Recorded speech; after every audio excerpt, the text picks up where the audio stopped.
அன்பர்களுக்கு என்னுடைய பணிவான வணக்கங்கள்.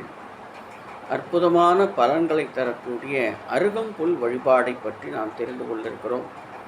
விநாயகரை அருகம்புல் அர்ச்சனை செய்து வழிபடும் வழக்கம் ஒன்று தொன்று தொற்று நடைமுறையிலே உள்ளது.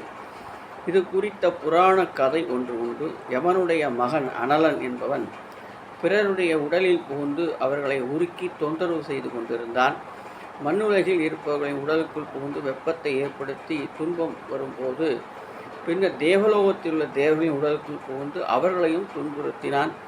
தேவர்கள் விநாயகப் பெருமானிடம் முறையிட அவரும் அனலனை தன் தும்பிக்கையால் பிடித்து விழுங்கினார். அவனை விழுங்கிய அடுத்த நொடியிலிருந்து அனைவருடைய வயிறும் வெப்பத்தால் எரிய துவங்கியது.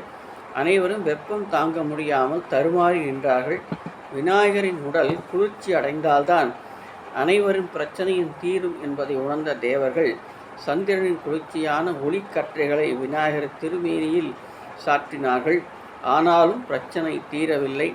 இதன்பின் முனிவர்கள் ஒவ்வொருவரும் 21 அருகம்புல்லை விநாயகர் திருமேனியில் சாற்ற விநாயகரின் வயிறு குளிர்ந்தது. இதனால் அனைவரும் துன்பம் நீங்கினார்கள்.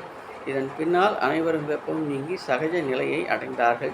இதன் பின்னரே விநாயகப் பெருமானுக்கு அருகம்புல்லை சாற்றி வழிபடும் வழக்கம் தோன்றியது என்பதை நாம் தெரிந்து கொண்டோம். நன்றி.